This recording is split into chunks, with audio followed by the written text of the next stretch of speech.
The point is that when a person passes away, their close ones are the first to understand what they didn't understand before. It happens only after passing away. Nothing will happen before that. Only then do loved ones begin to suffer, repent, and understand what they didn't understand. But before that, it's impossible.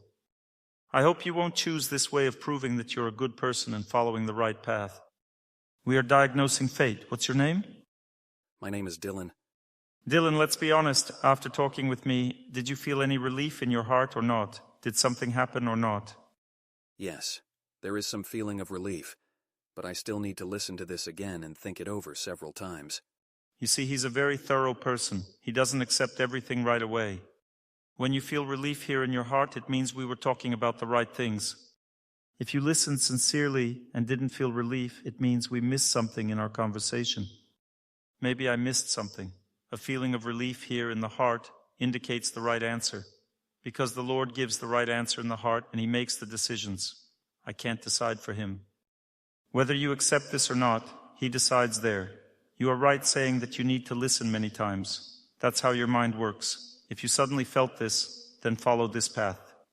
I heard earlier in one of the lectures that women have subtle perceptions, and we should accept this. I thought about it for a long time and understood that I need to learn to accept it. Right now, I can't accept this. Excellent, thank you. This is your second question. Let's discuss this topic. There are two types of acceptance. The first type is accepting a person, and the second is accepting their worldview. Worldview can only be accepted from a mentor and from no one else. Dr. Torsunov can hint at something. However, only a mentor is the foundation for understanding truth. You should follow your mentor if you have one. If you don't have one, you should search and listen to where your heart responds. That's where your mentor is. If we're talking about listen to your wife very carefully and accept everything she says, we can't do it. We can't even accept what our friends say. We can only accept from a mentor, otherwise a person strays from their path, because listening means changing fate. We cannot listen to everyone and accept. We listen to some with faith, to others just attentively. Acceptance means giving a person the right to live. You should give the right to live to your past. You were such a person before, so give this the right to live. When you give the right to live, it means acceptance. Processing in our minds everything that our close ones tell us is not always possible. This doesn't mean we should listen to everything very deeply. They can tell us all sorts of things. If we listen to everything and accept it with our heart, the heart will burst. Therefore, we should stay calm about our loved one's worldview. We should give them the opportunity to live in this all. This is called acceptance. You give a person the opportunity to live in this, and it means that you can change them. If you don't give them the opportunity to live in this, you won't help them. How can you help your wife? Give her the opportunity to be such a person. As soon as you allow your wife to be herself, she will immediately start to change. Your kindness will subconsciously begin to deeply change her life. She will gradually become a different person only if you give her the opportunity to be herself. This is called acceptance. Some people confuse respect for parents with accepting everything they say. In their opinion, respecting parents means accepting everything they say. But you can only accept everything when a mentor speaks. The mentor should only be of your faith. First, you should accept faith, and then the fundamental principles of personal development within the faith. A mentor gives a fundamental understanding of how a person moves towards God. This is absolute truth for those who have accepted faith and a mentor. Until that moment, a person listens to their heart and develops, and what their heart says is right, they accept. Accepting anyone as a mentor just because everyone listens to them is the wrong mindset. Finding a mentor is a complex process that requires a lot of time. First, a person accepts faith. This is also a fundamental concept. It doesn't happen that someone gets struck by lightning, writes the scriptures, and new faith appears as a result. Faith is something that exists for centuries. It's a fundamental understanding of life that thousands of saints have formed. And there is a person who presented all this to the world. This could be a prophet or the Son of God. The important thing is that it has existed for centuries and cannot be erased. A person follows those people who represent faith and take all this very seriously. You should accept everything that is happening around you. But this doesn't mean that absolutely everything should be stuffed into your head and taken to your heart. You should accept the person, because each person is at their own stage of the path. For example, you see a drunk person lying in a puddle. You need to help, turn him over so he doesn't suffocate. You can try to lift him up, but if he resists, let him lie there. You need to understand that this person is good, but he is at a certain stage of development. He's as developed as he is. If you understand this, you've helped him. If you consider him bad, you won't help him. To help someone, you need to give your emotional strength, part of your life. If you can't help more, at least help so that the person doesn't suffocate and then keep walking.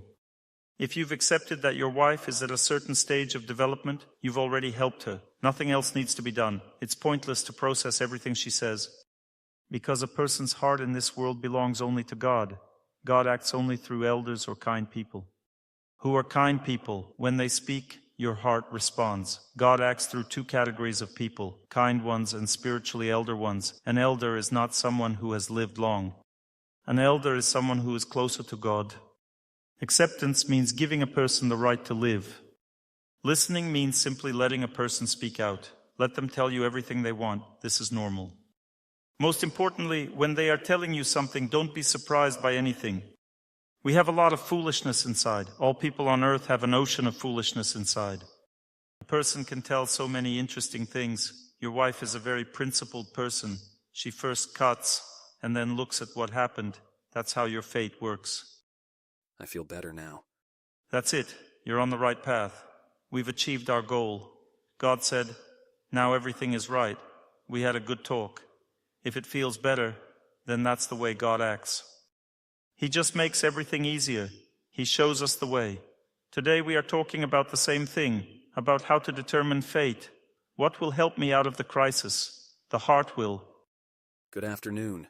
This is my first time at your lecture. Then we need to get one thing straight. Have you listened to my lectures before? No.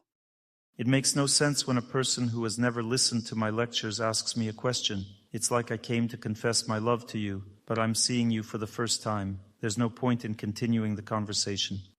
I'm 27 years old and I don't have any university degree. Everyone around me has it, but I don't. Yes, I see you don't have a university degree. You know, without a university degree, there's no point in living at all. Higher education is the most important thing in life. Without education, there is no life at all. Without education, a person is not a person. See, everyone is laughing? Well, I don't understand what direction to take. Let's say all my friends do high jumping, and I also tried high jumping once. But when I fell, I twisted my nose by hitting it with my knees. I decided to tell this story. It will help you. Well, I went to the doctor. The doctor tried to fix my nose and said, well, it's not getting fixed. I said, but my nose is crooked. I can see it in the mirror. He said, well, it's okay. There are people with crooked noses. I went to the mirror and grabbed my nose like this. It was very painful, but I took it and put it back in place. The doctor said, oh, well done. Now your nose is straight. But it's not completely straight. It tilted slightly to one side, and one woman noticed this. She describes a person's character by their face, and she wrote, since his nose is slightly crooked, his thoughts are crooked too. How she noticed this, I don't know. No one else noticed. I thought, if because I fell during physical education class and broke my nose with my knee, my thoughts changed, then I don't understand this philosophy. So, every person, especially a man, has a certain high jump bar. This bar is different for everyone. If I think about it, I didn't need to do a high jump. But since everyone around was jumping, I wanted to as well. Well, am I not a man or what? I shouldn't have jumped, but I did and broke my nose. There are different types of people. There are people with scientific mindsets who need to carry out the process of scientific thinking, so they go to university and get an education. Mostly such people live in St. Petersburg. That's why I thought for a long time whether to come here to give lectures or not. But you're not that type of person, and that's good. Through life practice, you can achieve a lot in life, and you need to start doing this urgently. You don't need to waste even a second to contemplate. You will never study at a university anyway because your education process has a different nature. You are a practical person, not theoretical. You can develop through some activity and gain tremendous experience and results. And you are an enthusiastic person. What are you doing now? I don't have a university degree. I see. You are occupied with thinking about the fact that you don't have proper education, right? Every man has a goal. If the goal is chosen correctly, then he defeats fate. If it is wrongly chosen, he doesn't. You are now fixated on this thought, I don't have higher education. Let's say I can also sit now and think, I'm developing a bald spot on my head. I'm developing a bald spot on my head.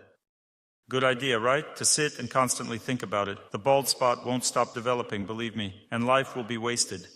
Actually, speaking about you, this is a very good way to do nothing. I suggest you do something that will help you. The problem is that you are a switched-off person. It's very hard for a man to switch himself on. He's like a locomotive that's very difficult to get moving because there's a lot of weight. But then, once it starts moving, it can't stop because of the weight. You should start moving first. You need to run or walk if you can't run and increase the mileage. You should go to the gym and start activating yourself through the body. You have to start working on your body. This applies to any man. This is a way for a man to engage himself in life, to form willpower. Remember, when a man is able to do something by overcoming himself in life, it means he will gradually learn to do everything else too. That goes for any man. The biggest problem for men is being disengaged, and the cause of disengagement is weak willpower. We will talk about this today.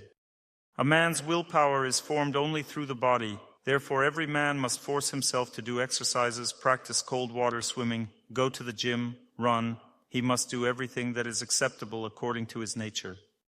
For example, it's hard for an overweight person to run, but it's easy to lift weights. Fine, do what suits your body constitution. If you feel that you are not fulfilled in your life as a man, always start with the body. If the body doesn't get activated, a man's willpower won't activate either. It activates through the body.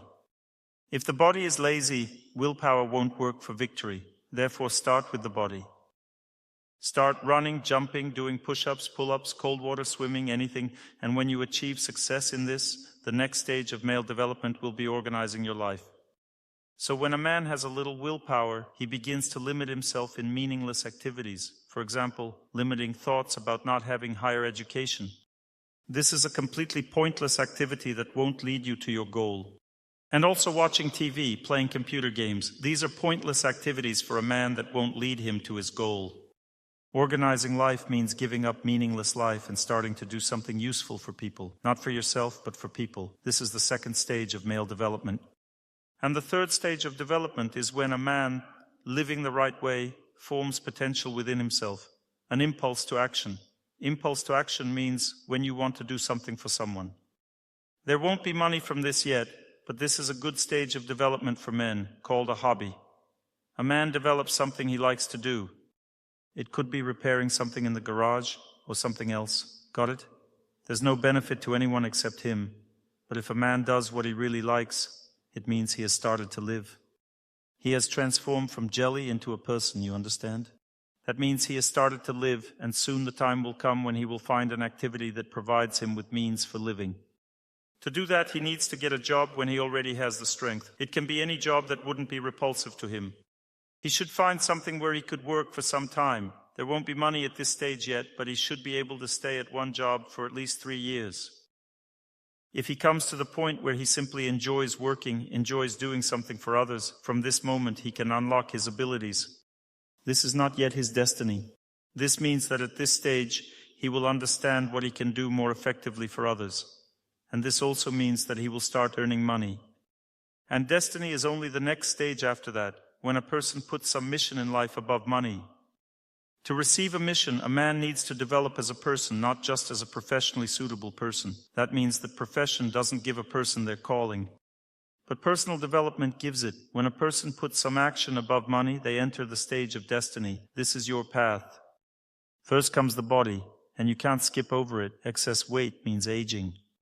Excess weight is aging. Tension in the body is aging. Heat in the body is also aging. If aging has overcome you, there will be no success. So first overcome aging in your body. Even an elderly person can be not old if they don't have heat in the body, excess weight and tension. And if all this is present and overwhelming them, it means they are old, even if they're 20 years old. In this case, they won't be successful in life. It's impossible. Aging destroys success. It doesn't let you live. Therefore, a person must remove these things from their body. We live in a body, and we need to take it seriously. Start with this and forget that you didn't get higher education. This is not your path at all. Take the university and put it next to yourself. Does it match you? Have you ever been there? If a woman enters a maternity hospital, it doesn't mean she's going to give birth. She went in, looked around, and got a consultation. To give birth, you need to cross a certain line. But this is not your path. You have nothing to do in this university. When you read something for 15 minutes, you're already dead tired. Yes. And there you need to read 2-3 hours a day. That's it. Forget about this topic. Okay. Here's a woman with light hair. Do you know why I gave you the microphone? Because you're standing at a serious internal choice in your life. I want to sincerely help you. Thank you very much. So tell me, what's your difficulty? In April, you said that I shouldn't hurry because bad fate is working in my life right now, and there was a question about my husband being in another country while I was here with the child. Is your husband here now? Yes. Did he come to you from another country? Yes. Why? To be with us. Haven't you thought about doing the same thing? My child has asthma. He can't live in a humid climate. And I also have a problem there. We can't breathe there. Yes, this is a serious problem, I understand. During these 3 months, I worked hard, enriched myself spiritually as you advised.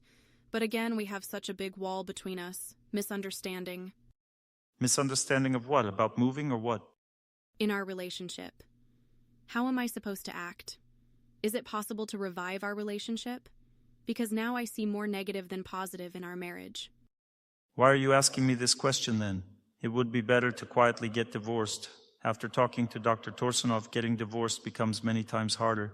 If you've listened to my lectures, you know about this. So you asked me a question at the stage when you don't want the relationship. I have a question for you. Why did you decide to ask me this question if you want to get divorced?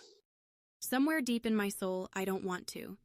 That's why you asked me this question, and you just got an answer from the depths of your soul. And who is the depth of the soul? The Lord.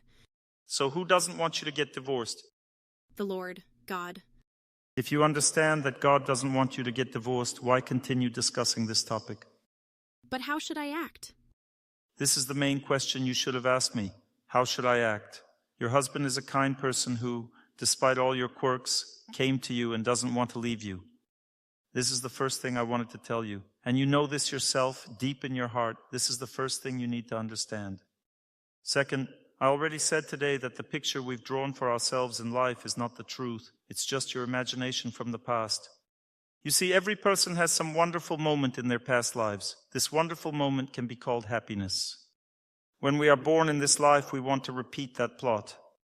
The plot that you want won't happen in this life. Your expectations from your fate are false. You won't get what you got before and what you felt in your heart as happiness. You understand? Because life is meant for becoming worthy of what you feel in your heart, not just getting it as a reward. What you want in your life is not achievable. I'm talking about deep thoughts in your heart. I'm not talking about specific external manifestations. I'm talking about your feelings, what you want to get out of your life in terms of relationships. The problem is that you don't want to work on them. You want gifts. That's the major ambush you're living in right now. You want things to be the way you like them, but it doesn't work that way in this world. And it's not even about a relationship, because a relationship is formed when two people want to move towards each other. If one of the two has doubts, there will never be a relationship. A close relationship means loyalty. If there's no loyalty, there's no relationship. If doubt creeps into your heart, there will be no relationship until you understand the right path for the person in the relationship. The right path means that you have to be together according to the Lord's instruction. There is no choice here. You need to enter into this relationship with courage and determination. Ask yourself this question in your heart. Are you boldly and decisively entering into this relationship? I already know the answer.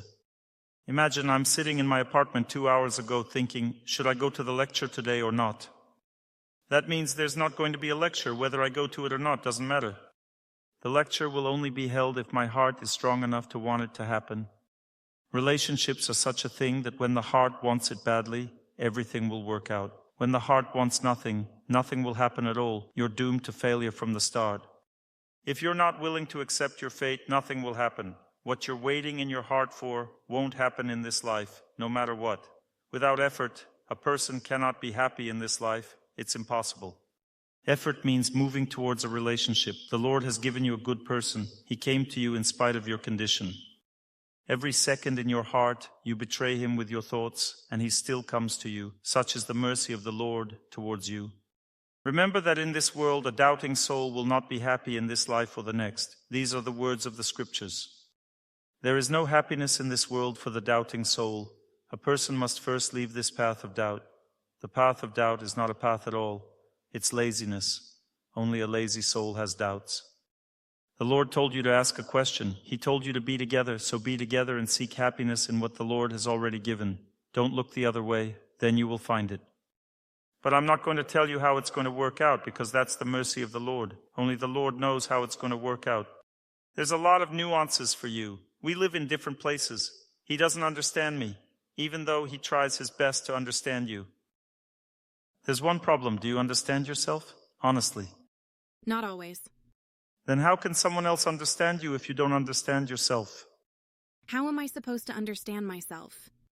There are two sides to a person's truth. One side is our past, along with the picture we are shown. Look how happy you were. This is how you should be. And the other side is the heart.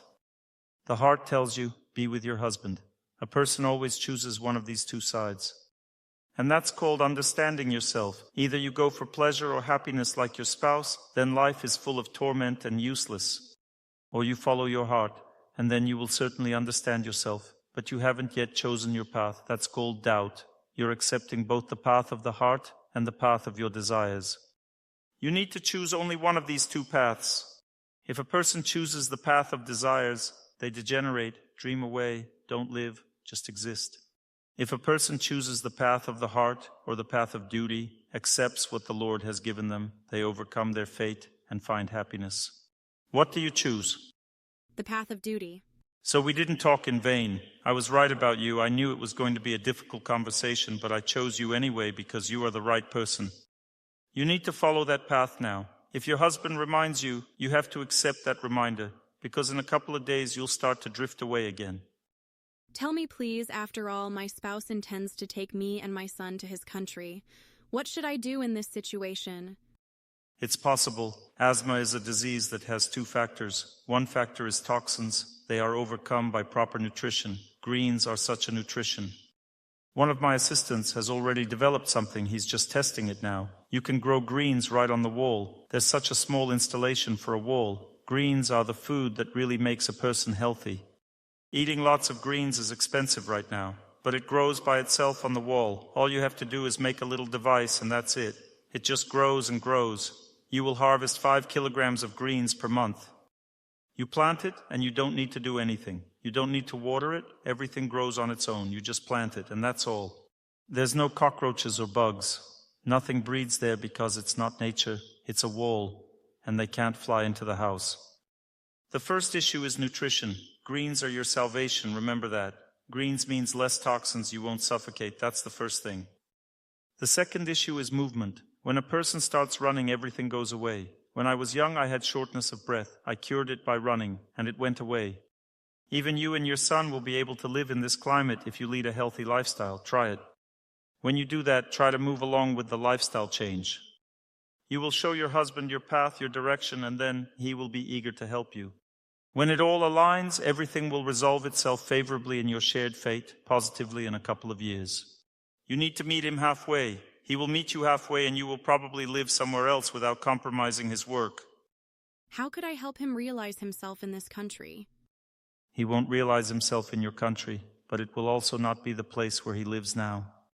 There will be some other place, not in this country, and you will live a normal life there too. A person has their fate. You don't have a fate in this country to live married. I don't? Yes, you don't. Either single here or married there. We live on the same earth. We are all brothers and sisters. I'll go now to where you think our people are not.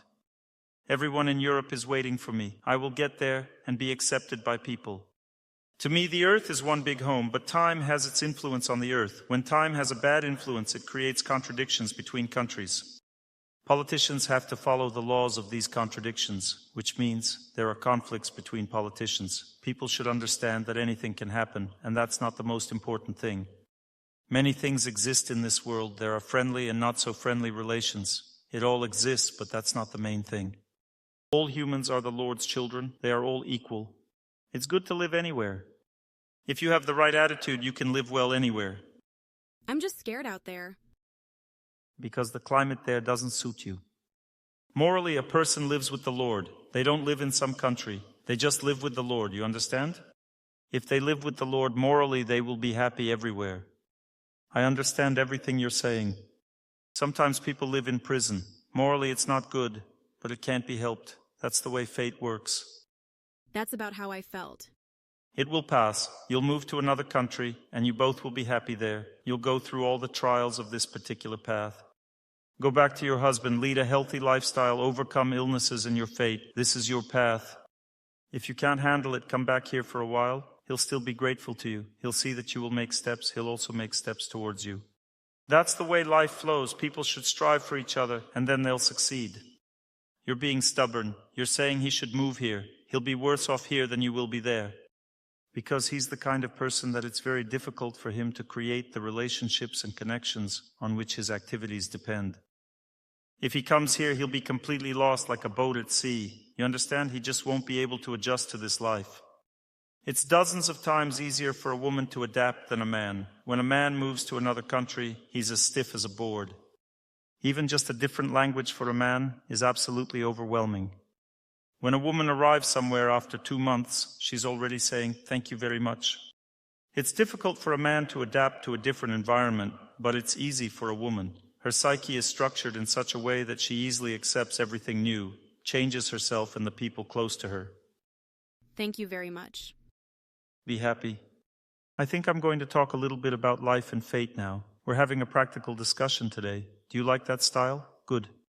Well, that's wonderful, but we still need to generalize a little bit or it's going to be chaotic. So we are here to talk about fate. We're going to talk about how everyone has both an easy fate and a hard fate in life. We need to understand, what is fate? How does it work? Why do I want to get certain things in this life? Everyone has a dream in life. What is it? I can tell you this for sure. Your dream is something that has already happened in your life. Because a dream is not just a fantasy, an image that exists as something ephemeral. The dream or desire to have such a life is based on deep experience that a person has from the past. A person cannot strive for something without that deep experience. If there is no deep experience, there will be no aspiration. We lived in different places. There are places in this world where there's a lot of happiness, but Earth is not such a place. There's a lot of challenges here. It's not a place for a relaxed life. Even on Earth, there are resorts. But those who live in resorts don't have a relaxed life. Only those who come there feel relaxed. These people come there wanting their whole life to be relaxed, but they quickly notice that it's an illusion. There is no relaxed life in the resorts of Earth. People fly in, rest for 2 weeks, and then return to real life on Earth. The first problem we face here is that the picture of happiness that we've painted doesn't necessarily come from our past life or from the life before this one. It's the best thing we've ever had. The person remembers it very strongly. They can't get away from it. But that doesn't mean it's going to happen. Raise your hand. Who among you is haunted by some serious fears? For instance, fear of closed spaces, or fear of being alone, or fear of losing something, fear of flying on airplanes, driving a car, fear of swimming in the river, fear for your children, fear for your husband, fear of communicating with someone when you meet them. Raise your hand. Remember, all of these things have happened before. All these fears indicate that you've experienced death through this state, and death is the hardest thing in life. A person never really dies, only their body dies. Even the death of the body is perceived very tragically by the person. For instance, I have a fear of being hungry. Everyone and everywhere feeds me. That doesn't mean I eat all the time. I restrict myself from eating. Every day I fast before lunch. I have serious food restrictions that help me stay healthy. But my wife knows that I always have serious discussions with her about lunch. She says, "You talk to me like you're going to starve to death tomorrow and you're resolving this issue." She's telling me this sincerely. She does the opposite. She'll eat anything she can get her hands on. She's not worried about it at all. The Lord showed me that I know exactly where that fear comes from. I directly saw this event in my past life. I passed away in a concentration camp from starvation. The fears are very real. You see, we don't have our past life. We just have one big life in different bodies. And in this life of mine, I've experienced something that makes me think about what I'm going to eat tomorrow.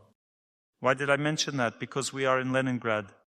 We know what hunger is. If you feel any kind of fear about what can happen to you, it means it has already happened. Because a new fate is always unexpected. But if you're afraid of something, then it's not a new fate, it's an old one. The same thing happens when you want some kind of happiness in this life. This picture is in front of you, and you want that kind of happiness. That's especially true for women.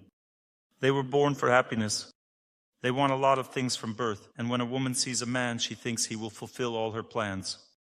But then she discovers that he can't, There are details that don't match what she wanted. But it's too late, because there are details running around that you can't get out of your life. Therefore, I would advise every woman, don't put a lot of faith in that picture because it has happened before, and you need to really deserve it to get it to happen again. Deserve it precisely by giving up that dream. If a person follows the path of dreams in their life, then their path is destroyed. A person must follow the path of knowledge. The dream always leads one. No one can give up happiness. You just need to understand the principle. The principle is that happiness comes as a reward when you have already forgotten about it. As the song goes, love comes unexpectedly when you're not expecting it. Everything always comes unexpectedly. When you have passed your exams, happiness comes. The person who has chosen a picture and is waiting for it, that person will destroy their whole life because they're living in the past. And the person who has believed the fear that has enveloped them, that person will also destroy their whole life because they are also living in the past. Remember the main rule in this world. Don't live in the past. You need to live in the present, or at least in the future. We must live for the future, but the question is what kind of future? If we have wrongly formed the future in our mind, then it's wrong. A person has only one future, and that is to meet God. That's why we live on this earth. That's the main future. We are souls, we're not bodies. That means that our future is not a 3-room apartment or 5 or 20. I don't know what your plans are. It's not a Mercedes or anything like that, whatever. It's not the future, it's called self-survival. Even cockroaches think about it. They're running around, they're stocking up too. They have a burrow there. Everyone's the same in that regard, there is no difference. That's not the meaning of human life, you understand? All living beings survive in this world. It's normal, but it's not life. Life means comprehending what will bring the highest happiness, the highest that we may not even be aware of right now. That's the meaning of human life. But if a person has chosen something else as the meaning of their life will go down the wrong path, and there's no need to be angry with yourself later. What you chose is what you got. We should take care of our lives. We should take care of our body, our food, our wife and children. That's also life. I'm talking now about choice, about how we look to the future. A person must look into the future according to the scriptures. We need to study this. We don't know the right way to look at it. Every day a person should devote time to that because the way a person perceives the world determines their future. Cockroaches perceive the world like cockroaches, rabbits like rabbits. Rabbits know how to properly gnaw on the bark of a birch tree. We are not cockroaches or rabbits or even Russian people. I'm not against the Russian people. We are souls. In this life we think we are Russian, but in the next life we go somewhere else. We are souls, and that's the main thing. I'm not saying you should give up your homeland, not love it. You should love everything that God has given you.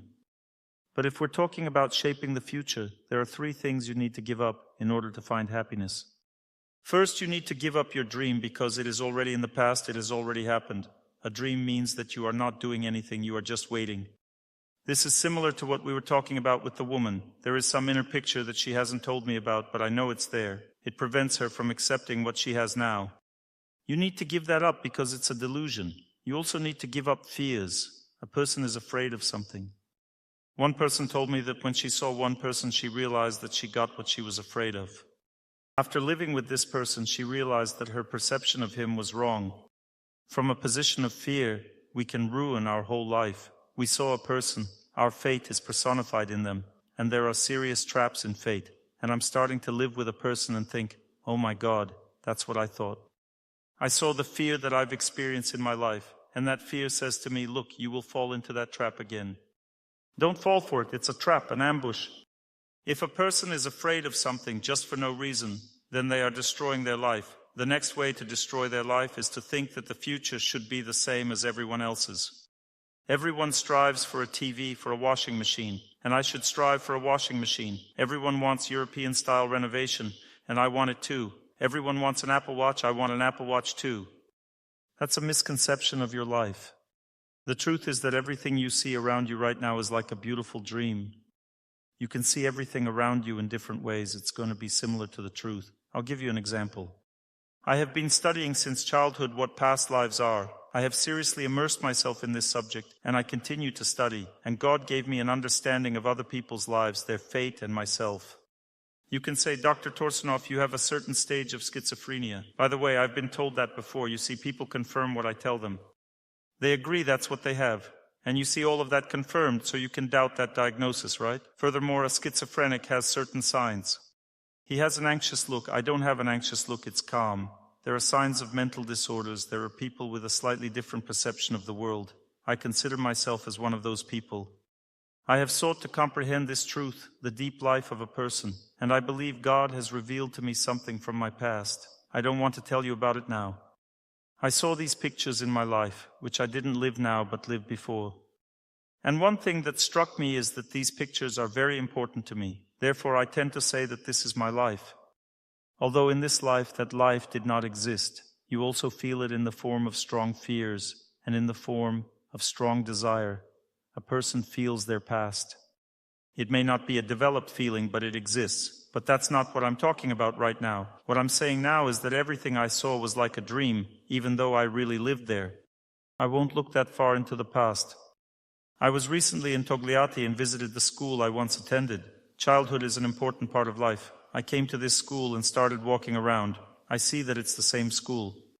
Everything is roughly the same, but not the same environment, not the same atmosphere, not the same people. Everything is different. Everything I remember about my school years no longer exists. It's all just in my memory, and in terms of my life, it's like a dream. For instance, you wanted something badly 10 years ago, but now it doesn't matter to you anymore, right? But back then you wanted it very much. If it was so important, it would have remained important your whole life. I'm not saying that everything a person wants is nonsense. That's not what I mean, you understand? I mean, there are some things that stay with a person forever. They never end and never disappear. Now I'm going to list these things for you. What a person should strive for in their life that will bring them happiness. The first thing is loyalty. It never goes away. If you are loyal to someone, that loyalty will stay with you forever. You will always feel it. If you walk that path of loyalty, don't cheat, don't betray, stay with someone in your life, then that feeling will remain with you. A person feels loyalty only to God, and if we show loyalty to God by not abandoning those whom He has given us, in that case, He will certainly remind us of what we have done before in the form of a wonderful feeling of gratitude that we will experience in our hearts. With an understanding of how to live, if a person has shown loyalty at some point in life, it stays with them. They cannot give it up because they know the happiness of loyalty, which is of an eternal nature. The soul is loyal by its nature. The soul never betrays anyone. When a person has opened a part of their soul through loyalty, through the healing practice of loyalty, they will never forget it. That feeling will always live with them throughout their life and will always manifest itself in the form of relationships with people. It's a small step towards eternity that we can take in our lives. And the amazing thing is that if you have taken this step, God will definitely give you people to whom you can show this. If we have taken a step towards eternity, there will be fewer illusions in our lives. That's how we move forward towards the spiritual world. We move forward in small steps. Next, if a person has discovered the truth is that we live here temporarily. We are children of God, children of spiritual reality. We live in this world. This is reality. It's not an illusion, but it is temporary. Everything that happens here ends. We shouldn't give it too much importance, and then we will be able to overcome everything here. We were talking to someone about it. I said that you shouldn't put too much importance on it, otherwise you will immerse yourself in unreality. The reality is that this exists, but it's not important enough to immerse yourself in it and dissolve your existence in it. The sufferings we experience here are not so important. The more we immerse ourselves in them, the more we will remember them in future lives. It's a vicious circle, you understand? What do we need to remember? The victories we have experienced in life. Remember pure relationships. Pure feelings, human purity, and that memory will save a person. Who is a happy, lucky person? It is someone who has some feeling inside that gives them victory over fate. This feeling is the experience of the soul. That's the feeling worth living for. Find the things in your life that save you. For example, there's a lady in the second row with a cross. Sense of truth saves you. You have a strong sense of truth in your heart because you have realized that feeling. This is your eternity. Every person in this hall has that feeling of kindness. You know what kindness is. This is your eternity. It will save you in life. Every person is saved by something. Faith saves a person in life. The faith that my life is not flowing in vain. A smile means your life is not flowing in vain. Ultimately, if you look beyond that, you never lost your connection with the truth that always lives in our hearts. This truth is called God. It lives in our heart and says, please smile. You are definitely defeating your fate no matter what. And the amazing thing is that when a person does that, they definitely overcome their fate. That's an interesting moment when a person gets scared and believes that everything is going to be bad, then it's going to be bad. When a person understands the law that one shouldn't think that way, then nothing bad will happen. Check your heart. Were you scared? Did you believe it was bad or not? Decide that for yourself. If you don't, everything is good. If you're scared, everything is bad. That's the way human life works. And then the question arises, where do I get the strength to smile? That's the main question for every person in this life. Because we mostly live without taking strength but spending it. When I flew here to St. Petersburg, I immediately got into a warm bath. After taking a bath, I went for a swim in the river. Imagine this house where everyone is serious. What kind of serious person would swim in the river? But I'm not a serious person. I'm Dr. Torsunov. I just went for a swim in the river while serious people passed me by. I was sitting in the water up to my neck. You might say, but there's dirt in there. How can one swim in this river? You don't know what nature is, ladies and gentlemen. Nature is stronger than all the dirt we can put into it. If it wasn't so, we wouldn't be living on this earth anymore. When nature can't cope with our dirt, at that moment we will all die. I was sitting in the river, feeling the sun, trees around, birds singing. I sat there for about 20 minutes. I got so much energy, it was like I hadn't traveled for 3 hours. It's called the proper lifestyle. A proper lifestyle requires removing obstacles like neighbors, because otherwise it would have taken me an hour and a half to get to the beach and the same amount of time back. This trip would have drained all my energy, but instead I found the same things near the house where I was staying.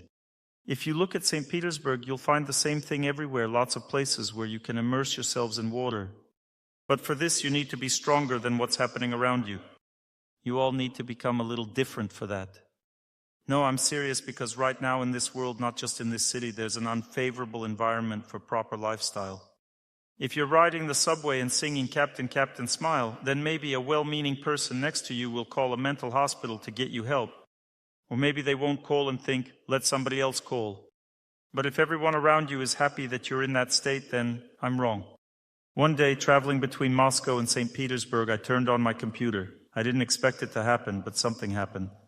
I turned it on, and there was a person laughing loudly while I played human laughter without headphones. Right this second, as soon as I did that, a person came up to me and said, "You're not alone here." Well, if they were swear words, that would be understandable, but if it's laughter, does it really bother a person? When someone laughs, it only helps, because laughter means victory. It bothered them. Why? Because the atmosphere in which we live is unfavorable for happiness. We need to acknowledge this and overcome our fate in this atmosphere. If you decide to swim in the river, you'll be a fool for the people who live in that atmosphere. Because a non-fool happily degenerates in that atmosphere, and to happily recover, you need to be a little different. Riding the subway and wishing everyone happiness is the proper lifestyle. That's how a person should live, but it's not encouraged now. It's not that the authorities in our country are at fault. It's just the way this world is arranged. People get a little bit lost. They have a little misunderstanding of what is needed, meaning the general population.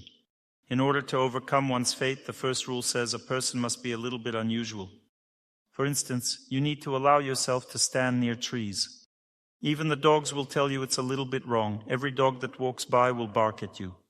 Not even people, but dogs will run up to you. They're shocked that you're standing near a tree. Remember, when a person is filled with strength from nature, they seem strange to everyone. We organize a festival near the sea. I go into the water and start looking at the sun with closed eyes and praying at the same time. That's how my elders taught me. It helps a person a lot in life. If you just stand in the sun with your eyes closed and pray while being in the water, it helps a lot in everything, in your mentality, health, and gives you strength. You can't imagine what an incredible thing it is. You just start to be filled with tremendous strength from it. However, people can't calmly look at me. There are many people swimming around. I stood up and looked at the sun. Everyone has already forgotten about their swimming. Why?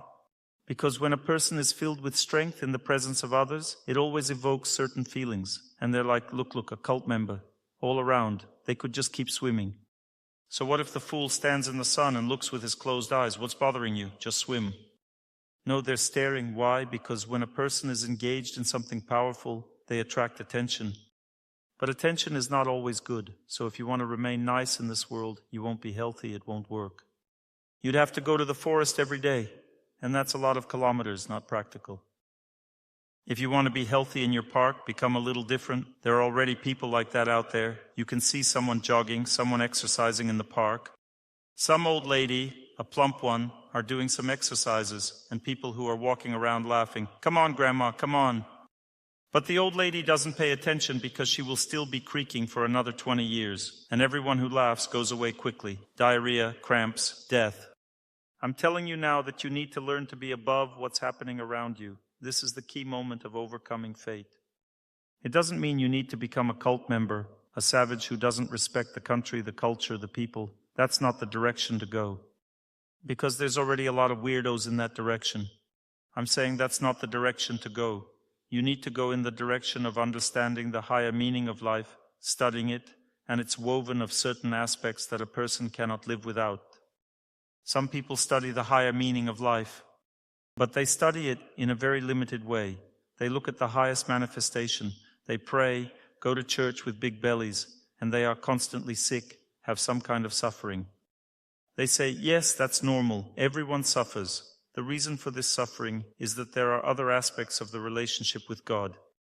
This aspect means that a person must perform asceticism practice in relations with this world, with this nature, in order to maintain a healthy spirit in a healthy body, not in a sick one.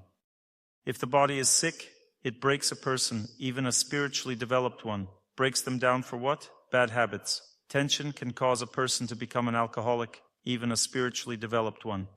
They have breakdowns. These breakdowns don't mean they're sinners. It means wrong lifestyle. From a medical point of view, a person lived a righteous life, then bam, and started drinking. The reason is tension. They are good people. They didn't want to drink. They pray to God every day. Why did they relapse? The problem is their wrong lifestyle. You need to do things that relieve tension. You need to lead the fight with old age. That's how life works. I'm talking about extremes. Look, a person develops spiritually. They're completely renounced. They don't want anything material. They pray every day, but suddenly they have a breakdown. Why? Because of the wrong lifestyle. You need to relieve the tension. Otherwise it will cripple you, your spiritual life, and not because you're a sinner. Because you're not living properly. Some people think they can cope with pain. No one can handle pain. You just need to remove it from your life. The second option is that the person is very warm-hearted, loves and respects everyone, gets along with people very well. Overall, a great person, but doesn't go to temple, doesn't engage in spiritual discipline. What's the result? Limitation. The person doesn't understand why they live. They have no higher meaning of life, no knowledge. One type of limitation is when a person knows why they live, understands the higher meaning of life, but breaks down. Because they don't know that this body needs to be maintained in a healthy state through nature, not through warming treatments, not through massages, not through Herbalife, not through vitamins, not through enemas, not through emetics, not through leeches, not through acupuncture, not through various bodily practices, not through hypnosis, not through psychotherapy, but through nature. Because God gave humans nature for health.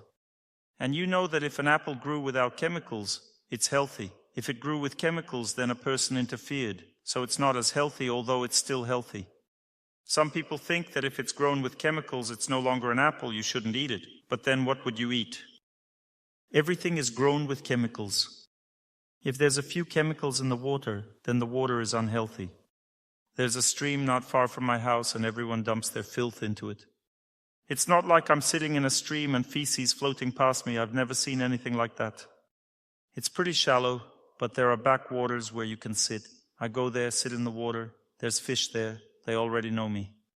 As soon as I come, they start communicating with me, nibbling on me from all sides. They don't do that with others because they can sense who is familiar and who is a stranger. They're afraid. They had to get used to me too. I go there every day. I get tremendous health benefits in that stream. It's not as clean as I would like it to be, but it takes an hour to get to a clean one. An hour of driving, an hour of vibration is worse than sitting in this stream. You can't even imagine how that stream instantly cleans up everything we dump into it. If you couldn't sit there, there wouldn't be any fish. Remember this. Everything breathes nature there. I sit there, I feel nature, but a lot of people don't go there because they say, it's dirty there, we need to go to a clean place. Understand this. What I'm telling you now is that I've stepped beyond this knowledge that the stream is unclean. It is clean, that's a fact, because we don't know nature's ability to purify things. There is chemical dirt and there is energetic dirt. The river cannot carry energetic dirt. The earth purifies the river instantly. There is so much health and strength in the earth that the river flows 10 meters and energetically becomes clean. Believe me, it's true. And when I sit there, I receive so much strength, so much health. One person comes to me and says, "It's dirty, you can't sit here." I ask, "Do you catch fish here?" He says, "Yes, I do." I say, "Then you shouldn't fish here, it's dirty." He says, "That's another matter." It's the same matter. I don't drink this water, but you eat that dirty fish. He says, "This fish is fine. You shouldn't drink the water from this river." But you can sit there because it's filled with the energy of nature. The sun, the earth, the trees purify the water very quickly, literally one night, and it's clean. When I got into your river, I felt that purity. Do you know the purity of your city? I sat there and I was just amazed by the happiness. I felt so great. Water like that gave me the strength to live. And you don't need to go far if you've changed something in your mind. Every tree gives health. If there are several trees near your house, learn to stand near them. You'll discover what strength is. Now I'm talking to you about changing your internal paradigm. You don't need to invent a lot of things to be a strong person. The first rule: hum your own song. Every person has their own song. You have the knowledge of your victory in life. Every person has been victorious in life. Always hum your own song. Never accept that you've lost this life. Don't accept it. It's a trap. Always hum your own song. The second rule: know that if you're tense, if your life is difficult, it means that you lack contact with nature. To connect with nature, you need asceticism practice, prolonged continuous movement, contact with cold water and fasting. That is the second rule. If you have no strength, no energy, if you're sick, then there's no contact with nature. This is the second rule and the third rule of overcoming fate. The ability to achieve everything that exists in this world is given only by the people who surround you. Invest in them. If you're not married, you don't have a job, you don't have any friends, you're lonely, you feel unhappy, there is only one reason for that, and the reason is that you invest too little in people. That's why we created the Good People Club. Why do we need this club? Look how good they are. They're out there handing out balloons. What kind of people do you think they are? They're just like you. They've just chosen a different life. They gather together and then do good deeds. It's like Timur and his squad. For instance, an old lady comes home. Who helped is unclear. Everything in the house became different. She was gone for a couple of hours. A person should invest in people. The result will come immediately. All your failures in life mean lack of energy. Remember that victory over fate means only two things. The first thing is knowledge. What does knowledge do? It directs a person's life. It's like a compass. You need a compass. That's knowledge. Knowledge doesn't defeat fate. It guides life in the right direction where victory is. Wrong direction in life means lack of knowledge. It doesn't mean anything else. If you're deeply immersed in your worries, can't pray, have no time, then you lack knowledge. You don't have the right internal picture to guide you. Happiness is what a person lives for, like a flower grows only toward the sun. If there's no sun, then to any other light, because light is the picture that a flower lives for. Any blade of grass, you see, it reaches for happiness in the form of the sun. In the same way, a person reaches for a memory stored with them from childhood of what they should have in life. That memory leads them. That memory means we've had it before. But this is external, and it's right to change this picture to the real one in time. It is only the feelings toward God that a person experiences. Relationship with Him, purity of heart, fullness of life for Him. People are from Him. The purpose of life from Him is the right picture. If you know that this is the right way to live, but the picture inside is still your own, that's normal. It's not easy to change faith or feeling of what happiness is. I know many religious people who destroy their families. If you ask them why they did it, there's only one answer. The picture didn't go anywhere, and the person wants what they want. But in that kind of relationship, even between religious people, nothing works out. It means that the faith a person has in their heart toward God is still too weak to keep them from foolishness that they want to commit, because of the experience that they've gotten from the past in a tremendous way. Every person has this very strong desire to be happy, and there's no escaping it. It's going to torment us. We just need to know that it is not a fully, properly formed view of the future. A properly formed view of the future. How do I understand that my vision is correctly formed? First, I don't worry about the pictures that come into my life. They come on their own. I have a wife and I saw a woman who seems better to me. It's like a dream come true to me. But honestly, if you have a wife, will you see a better woman or not? If you have a wife, will you see a better woman or not? You'll certainly see her. But if you are on the right path in life, it won't disturb you. It won't disturb you. Why? Because there's something more valuable than that. Or if you have a husband, will you see a man better than your husband who fits the picture better? Dr. Torsunov, I will see. Of course you will see, thank God. But that's not what you live for.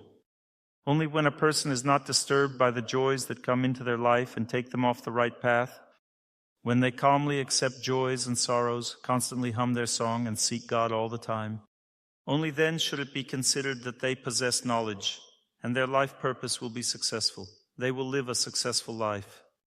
A successful life doesn't mean showing off and having a submarine abroad. That's not a successful life, that's a stupid life. A successful life means that you have truly understood what a person should live for. Then how do you determine what you understand? The joys that will come to you in life, you wouldn't exchange for what God wants. And what does God want from me? Figure it out. God gave you a husband. Is that a coincidence or not? Or the wife? But if the husband is a coincidence, are the kids also a coincidence? The kids are not a coincidence, and the husband is a coincidence. It doesn't work that way. We are often ungrateful for what we have in life. Let's fantasize a little bit. Sometimes a person sits on the toilet and thinks, "Oh, that's gross, really." Imagine if that gross thing starts talking. It says, "Listen, I was actually tasty and nutritious food, but in contact with you, in relationship with you, look what happened with me. So don't be too hard on your husband. I hate you, but he became like this because of the contact with you. He is actually an eternal soul, pure and bright, but in contact with you, he became like this." Therefore, the first rule is to hum a song. If a song is hushed in your heart, you come to lecture and there's no song, you think, "I don't know why I need this life. Everyone has betrayed and abandoned me." The song ended in your heart. It means that you have strayed from the path. Such things happen in this world. You can stray from the path over many lifetimes. Never let yourself forget your song in your heart. What is that song? Everything will be fine. You need to smile to keep going your way. Don't despair. Don't give in to bitterness, sadness. That's the first rule. Second rule, don't think that everything that surrounds you is too much truth. If people 200 years ago didn't know what a mobile phone was, doesn't mean they were natives. If people 200 years ago prayed to God constantly and everywhere every day, then they were more educated than we are. If they didn't divorce and lived together and endured their fate, then they were more educated than we are. If people 200 years ago took care of their health and loved nature, then they were more educated than we are. If 200 years ago people communicated more with each other and were more friends, if they greeted each other when they met in their village, then they were more educated than we are. Education means moving forward, not a narrow focus on what you've seen in this world. That narrow-mindedness is different for everyone. In 20 years, narrow-mindedness will not be the same as it is now. What we think is cool will be funny to them in 20 years. In 30 years, people will be flying over the roads. In 30 years, cars will be flying through the air. Life will be completely different, but that doesn't mean it will be better. It's better when a person is closer to God because all of this will pass too, but what I have told you will not pass. A person should strive for eternity. If they have felt faithfulness in his life, faithfulness will never leave them in life. If they have felt kindness, kindness will not leave them in life. If they have felt nature, and it's not easy to feel it. Now, if you say to me, "Dr. Torsunov, I'm sick," it means you don't feel nature. A person who loves and feels nature cannot be sick. It's just like a well-fed person can't be hungry. If you love people, you cannot be lonely, you cannot be unemployed. You cannot feel unfulfilled in life if you love people. This is the victory over fate, understanding the purpose. The higher purpose of life is 1, life for people is 2, love for nature is 3. 3 things a person must learn as arithmetic in life. They should fear nothing on this path. If someone sees you as a funny person, ignore them. They're just too dumb to see your depth. And dumb people are good people. They're just at that stage of development. If a dog doesn't understand you, it doesn't mean it's bad. It's just at that stage of development. Don't take people's stupidity as truth. Truth is higher than that because a person should strive for something that will remain with them forever. And everything they see here is temporary.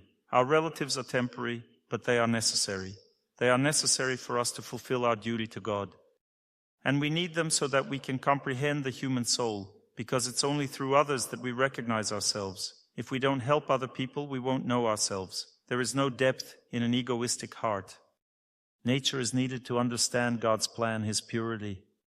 The earth, the tree, the apple is stronger than our dirt that we stuff into all of this. Don't think that everything is poisoned, that it's impossible to live here. What you set yourself up for is what you get.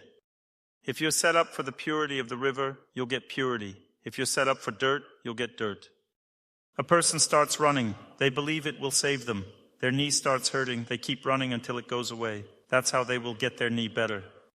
When it hurts and they stop, it means that running like that will destroy their health.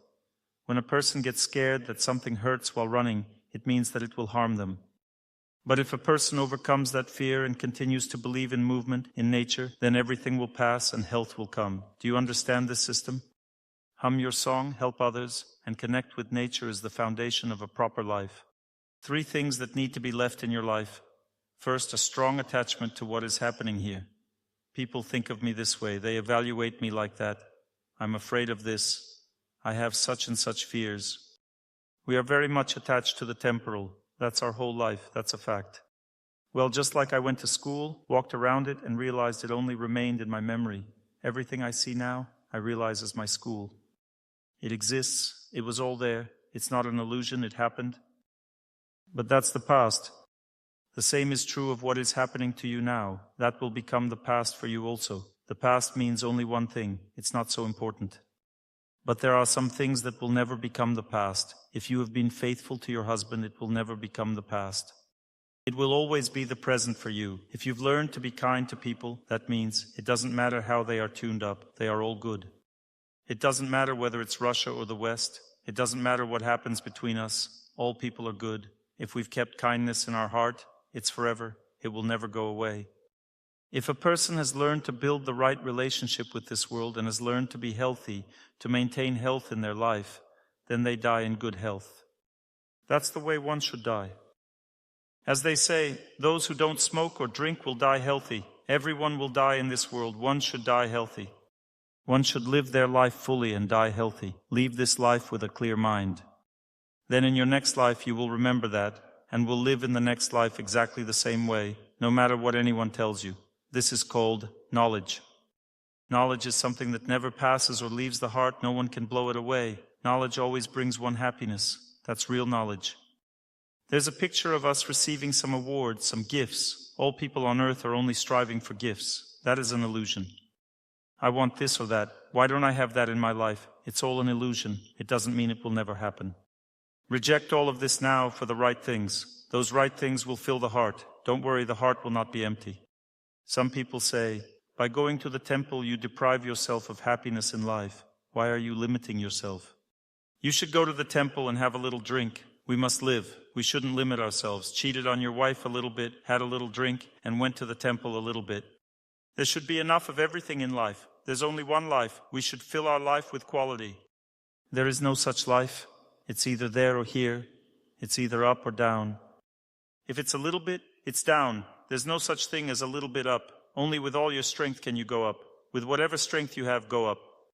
If you slip, it's not a big deal. A person goes up, then gets drunk. It's not a big deal at all.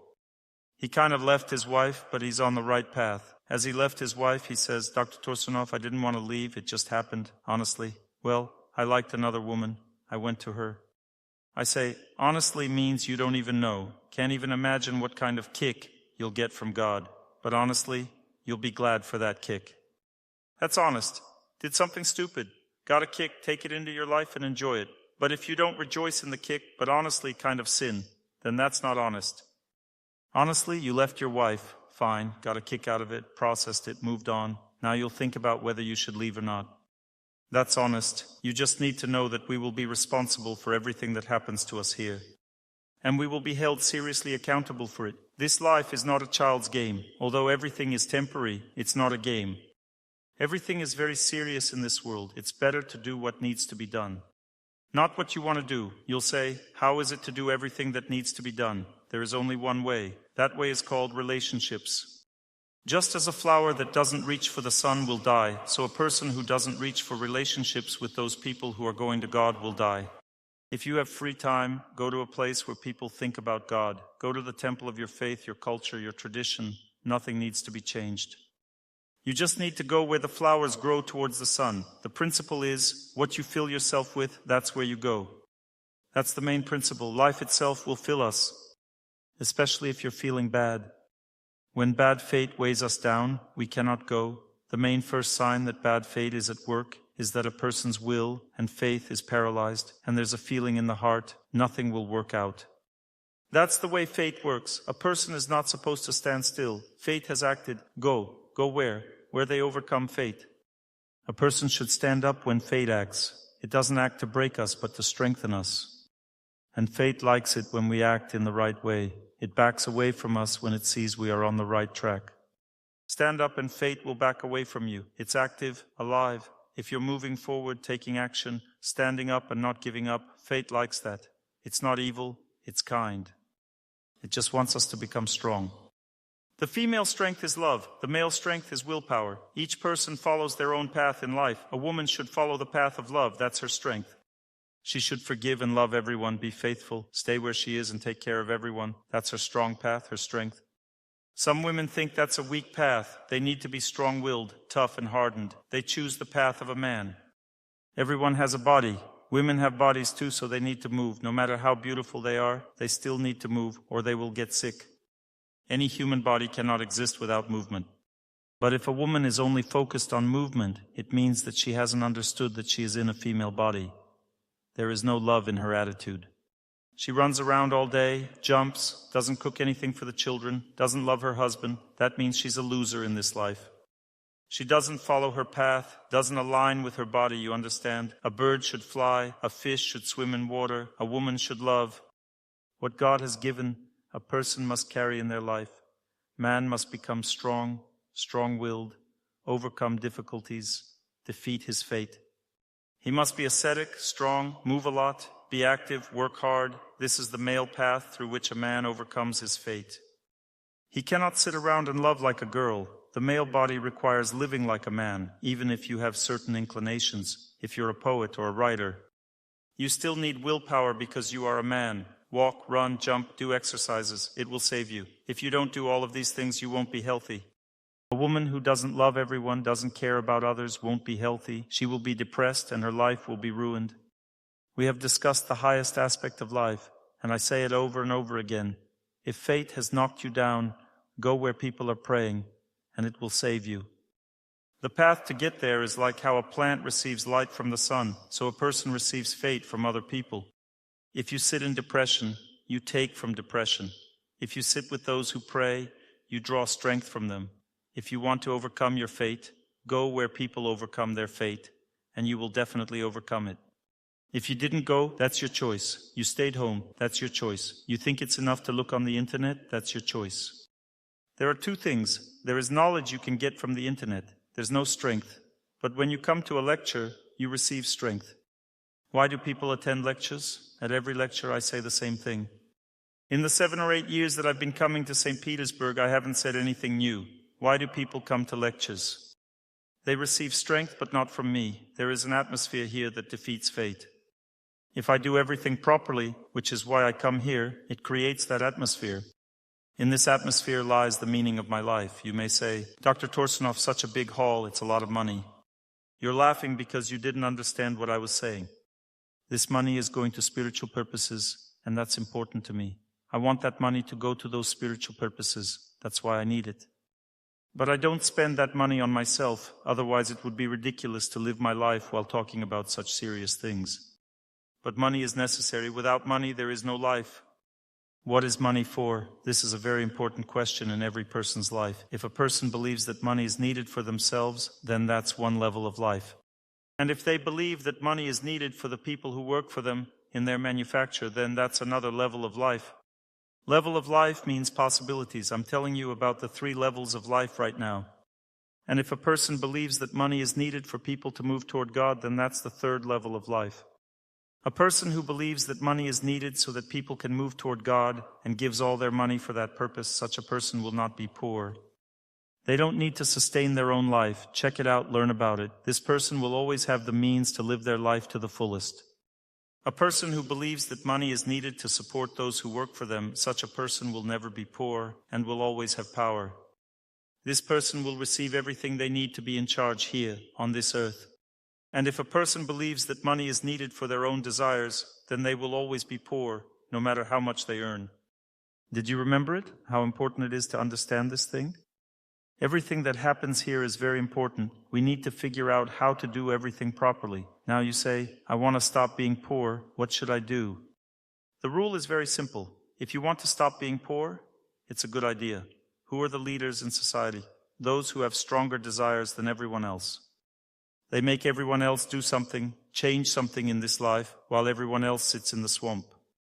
If you want to become rich and successful, that's a good idea. There are two paths. One is to work very hard, which is also normal. You need to be hardworking. The second path is knowledge. Even in terms of education, educated people have more opportunities in life. Everyone knows that, but there is an education that puts you further away from money. If a leader in society really understands that they need money to take care of their subordinates, they will be a successful leader. They will become rich and successful people in life.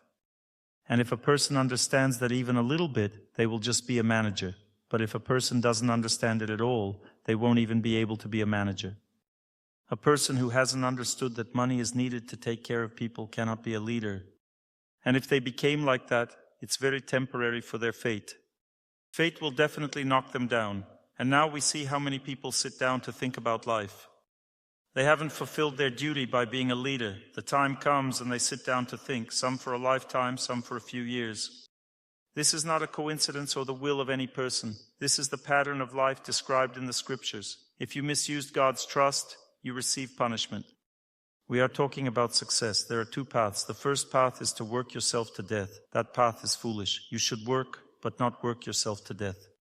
You need to work as long as it takes to support yourself. The rest of the time you need to change your perception of the world because there are other ways to get the same things you have. I keep telling you about one of these methods, but still no one understands. This method is very simple, but most of the time people don't want to follow this path. This method is called respect for elders. You should respect authority, because authority is given by God. If you respect the authority in the place where you live, it means you are actually pulling yourself up the social ladder by the scruff of your neck. Respect for elders is the force that pulls a person to another position, another specialty, to a different position in society. You'll say, I want something higher. Fine, then you shouldn't think about how much you want to be rich. If you don't want to respect your elders, your position in society won't change. Do you want something higher? There is something higher. Above the elders, there are those who are even more senior. Who are these more senior people? They are holy people. There is leadership in a country. If a person respects the leadership, they get a higher position in society and are given easier opportunities to achieve the goals they have set for themselves. Remember, you don't step over this knowledge if you want to have prosperity. If you have rebellion in your heart, you will be poor, because that is God's law. Those who want to have money, that money should work in connection with the common plan of this country. If you receive money and haven't joined the common plan, then that money is parasitic on this country, and the country gets no benefit from it. All the wealth should be in one link, because God has a plan for this country. If you want money, enter into this plan, and you will get everything you need if you are qualified to use it properly for people, not for yourself. That's how success works. Do you want success? Go there, respect the authority, respect the laws, respect the culture of that country, respect all of that, and you'll rise up immediately. First on the level of the subtle energy body, then on the level of the physical body. If it's a waste of time for you and that's normal, then accept the prosperity that you have. Accept it and rise even higher, because above authority is holiness. True holiness is that which is above the state and above the laws of the country. Holiness doesn't belong to any state. If you come to a person who truly believes in God, he is not a resident of this country, he's not involved in politics, he's not trying to pit some people against other people. A truly believing person loves everyone. They are above everything that happens here, because faith in God means faith in eternity, and everything that happens here is limited by time. Do you want to go higher? To you, everything that's going on here is not very moral and pure. Good. You've come to such a place on earth. Not everything here is too moral and pure, because the moral and pure is higher. Don't you like it? That's fine. Live for God. Then accept the prosperity you have. But if you start living for God, God will give more. You'll agree. You're kind of okay with it, nothing else bothers you, but God will give more because if you're a good person, He will give you more so you can bring more benefit. There's a higher thinking than just living in prosperity in this world. That higher thinking means to respect holiness and to respect God. Respect for holiness means that if you come to the temple, don't judge, don't look at who's wrong here, who's right, who's become an alcoholic, who's not, who's stealing a little bit. It's none of your business. That's their relationship with God. If you come to a power structure, don't grumble. Every person has their own trials, and those in power have thousands of times more trials than you do. If you were given as much money as they have, you would behave even worse because money corrupts a person instantly. Therefore, accept everything that is here. But if you want to go higher, then don't criticize those people who are engaged in spiritual practice in your temple, not somewhere else. And then God will accept you because that's His family. That's how it is on earth. There are sinful people there too, but they go to God. People have all kinds of mistakes and foolishness, but if you ignore that and honestly go to God, God likes you a lot. The condition for rising above is to accept those who walk beside you and also their mistakes. Kindly, calmly forgive their mistakes. Not criticize, but forgive, and then God will welcome you into that family. If you want to live in this family called Russia and be involved in the affairs here, accept this family. The family starts with the government in any country. Accept the family, and you will live in that family. If you want to accept the family of God, accept that family. But if you criticize everyone, accept nobody, then accept poverty, both spiritual and material. That means you are not a developed person because a developed person differs from an undeveloped one in only one way. A developed person doesn't criticize but accepts, while an undeveloped one criticizes. The undeveloped person will always be destroyed by fate, while the developed one will always defeat it. And people criticize because of the weakness of their heart. If you want marital happiness, accept your husband and your wife, don't criticize, and you will receive it. In this world, all people overcome their fate only by accepting it. There is no other way to win but to accept it. You need strength, and strength comes from the temple, from good people, and from nature. Be closer to all of this, even though everyone else is laughing at you, because truly, when a person becomes closer to God, they become incomprehensible to the people around them. When a person becomes closer to people, becomes a good person, they become incomprehensible to people. And when a person becomes closer to nature, they also become a fool to them. But it's only for one reason. If you get into the canal and sit there and everyone else laughs at you, it means they don't fully understand something, and it doesn't mean anything else. And if you're paying attention to that, it means you don't fully understand something either. A person should always be close to nature, whatever it may be, because nature is always from God, and it will always heal as long as this earth exists. And if you think that nature is poisoned and doesn't heal, then you are already dead because your life in this body is sustained by this nature of your city. Sadness has come, well, I'm going for a walk. Why? In order to be nourished by the power of nature. That's what it's for. A person shouldn't sit, they should walk when they're having a hard time. They should go to the temple, to nature, to the theater. St. Petersburg is meant for culture. It's born to love what the Russian land has created. This city is made up of culture. Here, if you live in St. Petersburg, then go to the theater, but specifically to the classics. I mean real culture. There's all kinds of culture now. Culture means what makes a person cultured. Culturedness and culture means a connection with God. If you want to know the culture of this city, to know what holy people lived here, that's what culture is. Not a Swiss watch, not an Apple watch, not flared jeans or some other modern options. Culture is the knowledge of the people who lived here and brought joy to God. A glorious person means a person who has pleased God. The first thing God gives him is to remain unforgettable. Why is Lomonosov famous? Because he's unforgettable. Pushkin is unforgettable. These people may not have prayed to God as they should have, but they pleased God because they gave people something important. It's called culture. There are religious people, there are just ordinary people, but if a person gave something valuable to people, showed a beautiful swan ballet, it's unforgettable, and it's called culture. If you love it, then you love this city because there's something alive here. You need to love that too, and then you will be a living person. You will be happy because you will enjoy everything God has given people here. But don't forget the main thing. We need to know that life is much deeper than we can imagine. There is so much more meaning to our lives. We live to comprehend eternity, and we must make efforts to do so. When we have time for it, and even when we don't have time for it. If you are working, you can listen to lectures with one ear. If you cannot listen to spiritual music, then remember. If you cannot remember, If your work is so demanding, at least keep an icon near your heart. Do something to get closer to God. Keep moving in that direction, otherwise you'll be completely sucked in. Let's talk about overcoming fate. I'm telling you conceptual things. If you have a feeling that everything's going to be fine, it means that you have already done something for God in your life. What is faith? It's a feeling that everything's going to be fine. The feeling that you are defeating your fate no matter what. It means that you have already done something for God in your life. That song that's hummed inside is eternity. It's your contact with eternity, you understand? Not this picture that everything is bad for me. That picture can suck you in. It can lead you to defeat in life, that's what I'm telling you for sure. Going to another country with your husband is the right thing to do. I'm not against another country, you saw that today. I'm talking now about where we are going. If a person feels a song within them, Captain, Captain, smile, it means that sometime in past lives they felt eternity. And therefore, they just don't believe they're going to be destroyed in this life because they felt eternity. They felt God. They did something for God. They showed loyalty in life or kindness or were sacrificial, gave of themselves to people or did something else for God, and God gave them back that feeling that always leads to victory.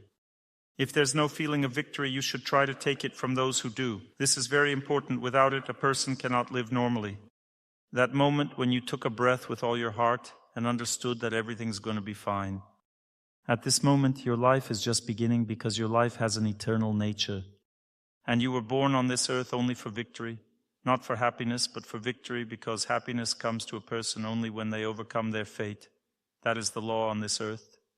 Happiness will definitely come when a person defeats their fate by nature. A woman defeats her fate decisively. A woman is not a weak being. She decisively defeats her fate through love, because love is an all-pervasive force that destroys all sins. Love is the heat that burns away everything impure and leaves only the pure. Love is the most penetrating and most victorious force in this world. So love for God is the greatest gift, which only exists in this world. Therefore, God did not give woman strength, He gave her love. That's why a woman is stronger than a man, because she has love. God gave man strength. That's a good thing. A man must overcome fate. He must strive to win. He must make efforts. And a woman must love. If a woman says, I have no love in my heart, then you're just wasting your time in this female body. If there is no love, fill yourself with it. A woman can fill herself. That's why more women attend lectures. They fill themselves at lectures. A woman can fill herself. Go fill yourself. Don't sit around. Don't grieve. There are no weak people in this world. A woman is a strong person. A man is a strong person. If you consider your loved one to be a fool, then you don't understand God's plan. For instance, a man looks at a woman and thinks, God, what a fool. There is some truth in that. But this grain of truth is very stupid, because the truth is that her wisdom is unknown to you. You would have to be born in a woman's body to understand her. If you think a woman is a fool and you want to understand that truth, you're bound to be born into that body. If you say, you're such a fool, then you're developing in that direction and you're preparing for the female birth. If you think a woman is a stupid being, study a woman in a female body. If you think a man is a dumb, that he doesn't understand anything, you'll get this dumb male body in order to study it. If you don't want to struggle here and you want to reach something higher, there's an angelic life there too. Understand this wisdom. There are no dumb people here, they're just different. There is female psychology, it's just different. Her wisdom is different, it's woven from love. There is male psychology, it's different. A man is dumb in relationships, but sharp in other areas. He has strength in working on himself, in overcoming his fate. Every person should respect everything that God has created here on earth, respect it in a truly serious way. There's deep wisdom in that. Even a dog is not a simple creature. Dogs have qualities we should learn from. A dog has an enormous potential for loyalty. It can even die for its owner just by waiting for him. That's the birth of the dog. A cat is made up of affection, tenderness. It has a lot of that energy, but that doesn't mean that we should stare at cats and dogs and surround ourselves with them and live for them. Some people get 3 or 4 dogs. They say, you don't know what dogs are. Of course, I don't know what dogs are. Everything in God's creation is incomprehensible. You can study dogs very deeply and be born a dog in the next life. What a person is deeply into, that's what they get in the next life. That's God's law. Do you want to help a dog? Make it serve a human, and it will become closer to them. But if you want to help yourself, don't get attached to your dog, don't get attached to your wife, don't get attached to your children, but get attached to your mentor. Have you remembered this truth? Everyone should be loved, but affection and love are different things. When you argue with your husband, it means you expect happiness from him. If you've stopped arguing, then you expect it from God. The main problem is that we have expectations from the wrong source, and these expectations lead to quarrels, conflicts, sufferings. Why are we disappointed in this life? We expect from the wrong source. That means there's no deep knowledge of what one is living for, and that knowledge comes from communication. What kind of communication? Deep, pure, bright. If you have time, listen to your mentor's lectures, read the scriptures, go to the temple. If you have the time, you should do these things. If you spend that time on a good play, specifically a good one because there's all kinds of blockbusters now, it's all such nonsense. There are good works of art, including in the movie industry. If you're wasting your time on that, it means you're not a highly developed person. And if you watch nonsense, you are even less developed. If you have the energy, better watch a decent movie with decent people. If you don't have energy, watch all kinds of nonsense. If you have energy, watch a movie about a holy person. If you have even more energy, listen to spiritual music, turn on a prayer. It's clear that a person survives as best they can, but the higher you direct your consciousness during rest, the better your life will be. Rest is definitely needed. Tomorrow we're going to discuss one important topic. How does life flow? How do difficult periods arise? How do we recognize them? How do we overcome? What do we do in difficult situations? How to recognize what is happening to me. We're going to talk more about that. And today I would like you to ask questions because you may think that everything I've told you is very simple. But believe me, everything I've told you, if you already knew it, you wouldn't have come to the lecture. Everything I've told you are very deep things. Let's talk about it. Yes, your question. Hello again. Thank you for the opportunity to ask a question. I understood that fate acts very strongly at first. But when you start to accept it, there's a certain calmness that comes, and it becomes easier to bear. That was about my wife. But just as things got a little bit easier with my wife, I understand that now everything is coming through my children, and it's so strong that it's hard to accept. The question is, how do I properly discipline my children so that it doesn't reflect on my wife?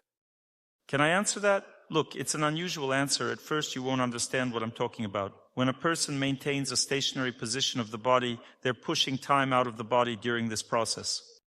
Time is what destroys the body. To keep the energy of time from creating tension in the body, you need to do static exercises, and they push the tension out of the body.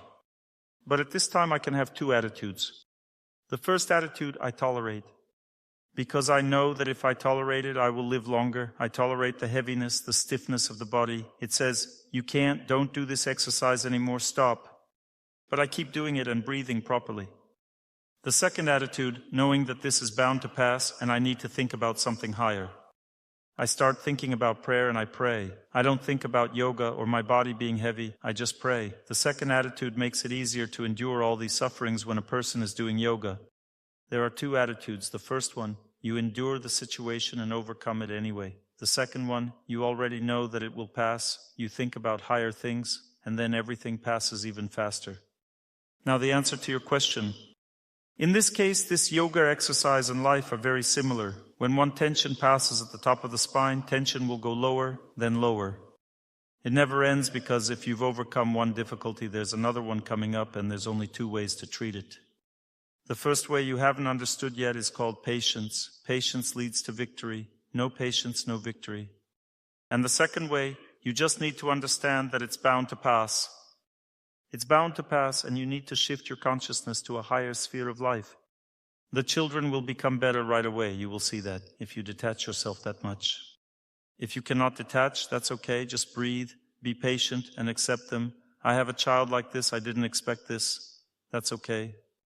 Everything is fine. We're still going to win. Nothing can scare the eaglets. The eaglets are learning to fly. We'll digest this and that too. Of course, it's unexpected. It's almost like a betrayal, but we will get over it. During this time, you're overcoming your children's fate and your own simultaneously. Therefore, you are helping them.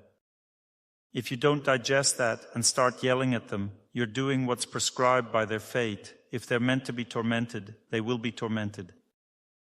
But if you endure, you'll be doing a favor to both yourself and them. They will grow up better, and you will be happier. There are two options. Either a person can endure what is happening or they cannot. Sometimes a person cannot endure, and that's normal if they get up and move on anyway. If we're talking about fate, there is proactive action in relation to fate, and there is reactive one. You've described reactive action, and now I'm going to describe proactive. Proactive means anticipation. Remember, fate, when a person anticipates it, acts very differently. Now we've described the normal action of fate. It's all over with the wife. All that's left is to observe where it starts.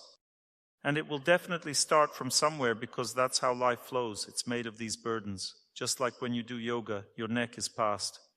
You do the exercises, the heaviness will go to the back, then lower, lower. When everything's past, you need to do the next exercise. There's no point in sitting anymore. Yoga needs to be done in such a way that heaviness arises and passes. There is another yoga for that, which is called life.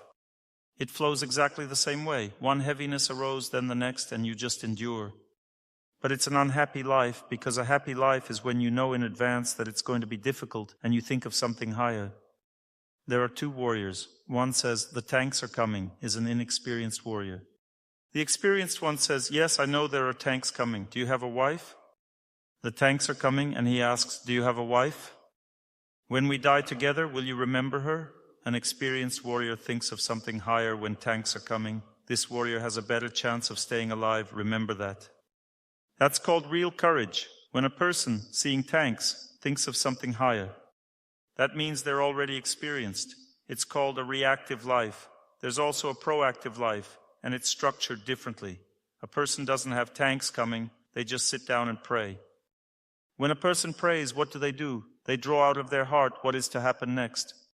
And after a good, proper prayer, life becomes more difficult.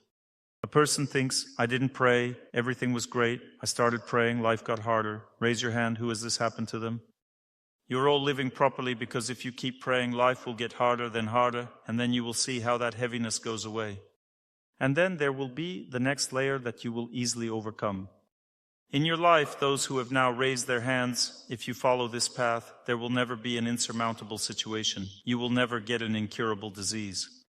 You're never going to get into an accident. You're never going to be in a situation where everything is destroyed. I'm telling you for sure that's the way it is. I know I have that experience. From the heart, when you pull it out, don't be afraid of the difficulties. Pull it out with prayer, experience all these things, and you avoid great trouble. Fate acts like this. First, it accumulates everything, and then it weighs you down. It will never torture you for nothing. First, it accumulates, everything seems fine. It accumulates, and then it weighs you down. Don't let it accumulate. Prayer pulls everything out. What happens at the beginning of spiritual life when a person prays? In the beginning of the spiritual life, when a person starts to pray, everything that you have now on the outside passes. That means real prayer. Children are bothering you now, you pray. It passes. Wife is bothering you, you pray. It passes. You think, "Well, damn, I'll pray and everything will be fine." An interesting thing happens at this moment. You keep praying, and suddenly the prayer itself creates difficulties. Your wife comes up to you. "Have you become a cultist? How long can you pray?" The prayer itself creates difficulties. Or at work they say, "If you keep listening and reading all this, we're going to fire you." The prayer itself creates difficulties. A person's life changes, they think, either live as usual or become an incomprehensible person. At this time they have a choice. And that's when layers of fate that you didn't seem to be concerned about before come up. Everything comes out. If a person experiences this as well, they develop a unique property called the ability to foresee fate. Remember? When it all weighs you down, you can't foresee anything. Foresee is when you've cleared what you have and can look at what comes next. When does ability or luck occur? What is luck? It's the ability to foresee and anticipate danger. First, a person must learn how to cope with what is weighing them down now. Then they must learn how to pull out what's inside and cope with it. Then they already see something that has not yet come to them and that will only come later. This is called foresight, or the ability to anticipate events. At this time, a person becomes more or less satisfied, peaceful, and able to see the fate of others. It weighs everyone down the same way, and they say, "Listen, I feel like there's some danger in your life." That means that their heart is pure enough to feel it. How does a person feel this danger? They feel it calmly. If you see a person who comes up to you, let it be an astrologer, psychologist, or some very cool person, they have square eyes and they say, "I see trouble coming your way." With eyes wide open, they tell you, "I see trouble on your path." Don't believe this person. They know nothing about fate and predictions. They are just under the influence of spirits. And most of them are like this. A person who truly sees fate will never be led by it. Fear will never appear in their eyes. They will always calmly and kindly explain to you what will happen in your life, and this will give you strength and victory instead of fear, disappointment, and brokenness. If you went to an astrologer and left feeling sorrowful, it means you went to the wrong place. You paid money to feel worse instead of feeling better, because truly only those who can overcome fate can see it. Is it clear? In their heart there is calmness, strength, and faith. They always only inspire you. They never disappoint you, never frighten you with your fate. You go to a doctor, and the doctor tells you, "You have polyarthritis. It's incurable." You wasted your time coming to this person because they made you feel worse. If you believe their words, you can start looking for a small piece of land, a very small one, for a grave. If you believe that it cannot be cured, then the question of your life has already been decided. Therefore, the first option is to endure children. The second option is to burn all this in prayer, move forward, face your obstacles, and overcome them. There is no option to be angry with children. There is no option to be disappointed in your children. There is no option to be afraid of what will happen next. And should we punish them? Yes, you need to punish, definitely. Fate punishes us, we punish others. It's normal. If a country doesn't show its power, everyone will trample it immediately. If a person doesn't punish children, children grow up to be idiots. In this world, punishment is necessary. It is a manifestation of love. Punishment is love. You don't want your children to be like this, so you punish them. This is normal. Just don't be angry when you punish them. I've already faced this. I punished and couldn't deal with it for 2 or 3 days because I felt guilty.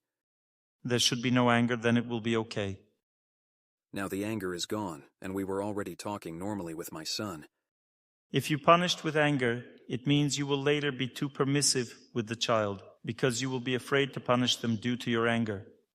Overcome your anger and have the right to punish your children. If you don't punish your children, undoubtedly, they will grow up to be misfits.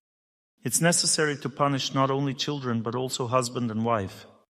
Punish with kindness. How to punish a husband? Don't talk to him. How to punish a wife? Ladies got scared. They're looking at me with fear. Dr. Torsunov, have mercy. Men, I want to tell you one good way to punish your wife. Give her the opportunity to do her foolish things. Give her such an opportunity. Never agree with it. If she asks you, "Is this a good idea, what I'm doing?" No, it's foolishness. And let her continue doing it, if this foolishness won't take her life. And in this case, you need to be very strict with her so that she gets scared. If a woman continues with her foolishness and gets the result, she will come to you and say, "Thank you, now I understand everything." A woman is a sincere being. She sincerely does foolish things and then sincerely repents. Give a woman the opportunity to live. To live for a woman means the opportunity to do foolish things. If a man gives a woman the opportunity to live, he is a hero to her, he's a wise person. If he doesn't give her the opportunity to live, then she'll think, "He's stupid, bad, I hate him, I don't love him." Men, you can't do anything with women. They will definitely do foolish things anyway. A wise man just waits for his wife to understand everything herself.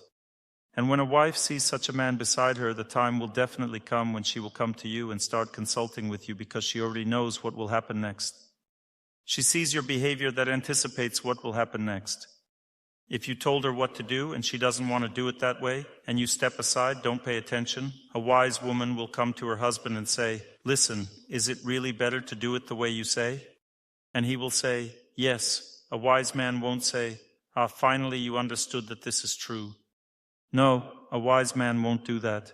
He will say, "Yes, even a woman should make a little effort and do some exercise." He will say it kindly. You can't force a woman to exercise with anger, because she will lose all interest in this exercise. A woman is born for happiness. If you don't talk to her kindly, she won't do anything at all. If a man is kind, if a man has a kind heart, it means he gives a woman the opportunity to do foolish things. As a result, she will respect, value, and love him. But there are things that a man that she respects must do by force. Only a man respected by her can do that. A woman allows force to be used on her only by a man she respects. If a woman has a tendency to fall under the influence of other men, and she decided to go on vacation to a resort alone, then he will tell her, "No, stay home." She will say, "No, I will go."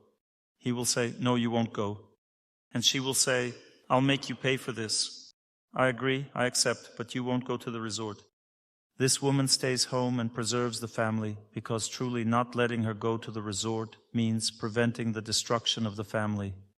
Sometimes a man doesn't let a woman go somewhere because he knows the consequences. But this is an extreme case. It happens only sometimes in life. Mostly you need to give a woman the opportunity to make mistakes. This is the right behavior for a man. Tell her what is right if she doesn't want to listen. Let her make mistakes. Do you like this, ladies? Of course, you see, they agree, they like it. And what should we do with men? With men, you know what? They all need to be destroyed. Dr. Torsunov, thank you very much. Thank you. Who asked about men? Okay, it's a serious talk. You want a serious conversation? I'll tell you now. Ladies, remember you have a huge power inside you. A man doesn't need your power.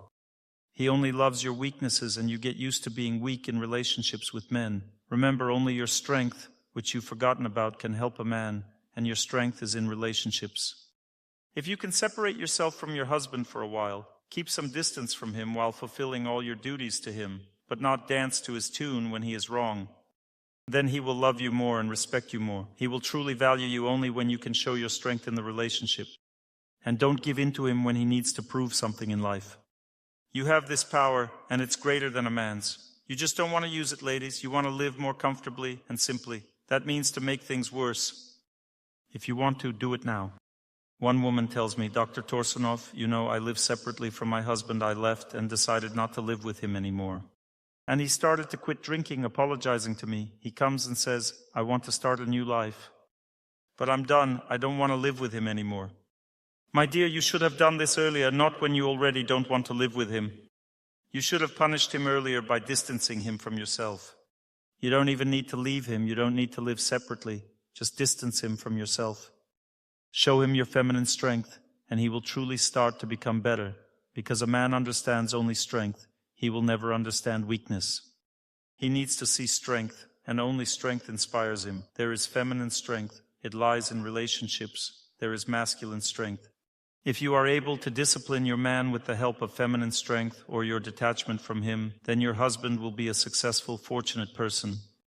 And if you discipline him with anger, hatred, and resentment, that is not strength. Only love disciplines, so you need to fulfill your duties to him, but don't build a close relationship. And when a man sees that his wife treats him kindly but keeps her distance, it impresses a man so much. He begins to respect her so much that he changes before your eyes. This is how you can discipline a man, but it's difficult. And it doesn't happen any other way in life. You know how hard it is for a man to allow a woman what she does. This is the only way to discipline her. The more you argue with a woman, the worse she becomes. This is not the way. You should tell her that this is wrong, and then allow her to do it. This is called education. And if you tell her, yes, yes, do it. Dr. Torsunov said you can do whatever you want. This is not education, this is permissiveness. Then it will also get worse. But if you said how it should be and you wait, this is the right attitude towards a woman. A woman is not disciplined by rudeness, strictness, or harshness. She is disciplined only by love, because she consists of love. Love for a woman means giving her the opportunity to make mistakes.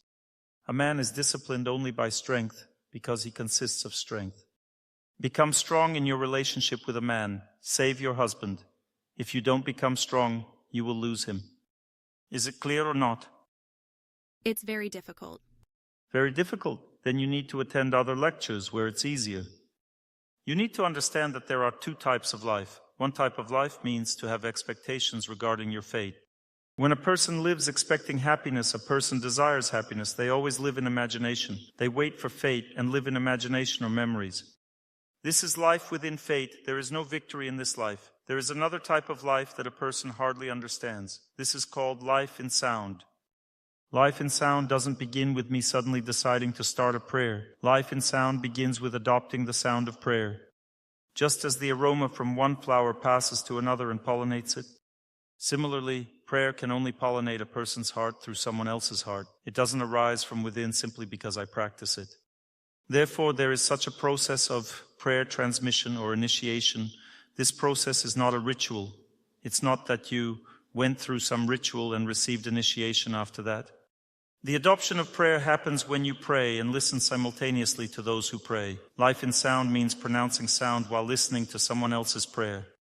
Remember, only such a life overcomes one's fate. When you pronounce your own sound without listening, you pronounce your fate. If you pronounce while listening to someone who lives correctly, pronouncing as they do, sounding like them, then you adopt this power of victory over fate and ultimately overcome it. Remember it. Now prayers will be sounding. You need to set yourself up for this prayer mood. It does not mean that you become like these people who pray. No. The prayerful mood doesn't belong to a person. It belongs to God. When a person prays, thinks about Him, God Himself enters their sounds. Sound with me means sound with God, not with a person. Listen very carefully, repeat as they do. Now we will all overcome our fate together. The more people, the stronger the effect. This is our Father prayer in Aramaic, the language that Jesus Christ spoke. I wish happiness to everyone. I wish happiness to everyone. I wish happiness to everyone. To learn more on the subject of health and healing of the body, please make sure to read my health guide, available for download on my YouTube channel or on my Instagram page. Thank you very much and see you soon.